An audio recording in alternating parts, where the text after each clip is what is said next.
Sosok selebgram yang bikin Kompol Agung Basuni dinonaktifkan. Wakapolres Binjai, Kompol Agung Basuni, dinonaktifkan dari jabatannya usai isu perselingkuhannya mencuat ke publik. Sebelumnya, Kompol Agung Basuni disebut-sebut selingkuh dengan wanita bernama Laki Sundari. Dikutip dari Tribun Medan, Laki Sundari diketahui sebagai pengusaha garmen di Kota Perbaungan, Serdang Bedagai, Sumatera Utara. Laki Sundari juga aktif posting foto dan video terbarunya di Instagram. Bahkan, followersnya lebih dari 46.000. Dugaan perselingkuhan ini pertama kali mencuat ke publik setelah diungkap oleh suami Laki Sundari, Joni. Namun, kabar terbaru, ia malah memberikan video klarifikasi di Propam Polda Sumut. Joni awalnya berkoar-koar membongkar perselingkuhan Wakapolres Binjai Kompol Agung Basuni dan Laki Sundari. Menceritakan jika istrinya dan Kompol Agung Basuni menjalin hubungan terlarang sejak 2021 dan mengantongi banyak bukti. Joni bahkan menyebut Kompol Agung Basuni turut memperlihatkan organ intim saat melakukan video call dengan Laki Sundari. Namun, dalam klarifikasinya,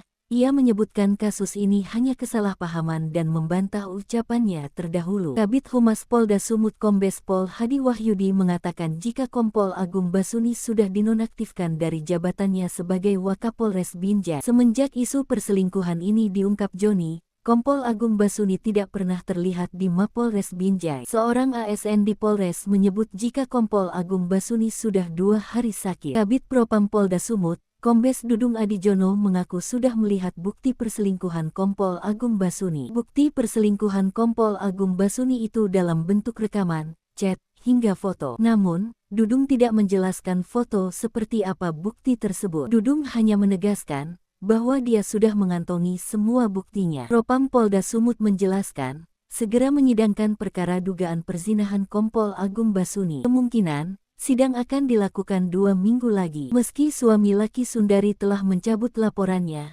proses kode etik tetap berlanjut. Mantan Kasat Lantas Polres Serdang Bedagai dianggap mempermalukan citra kepolisian.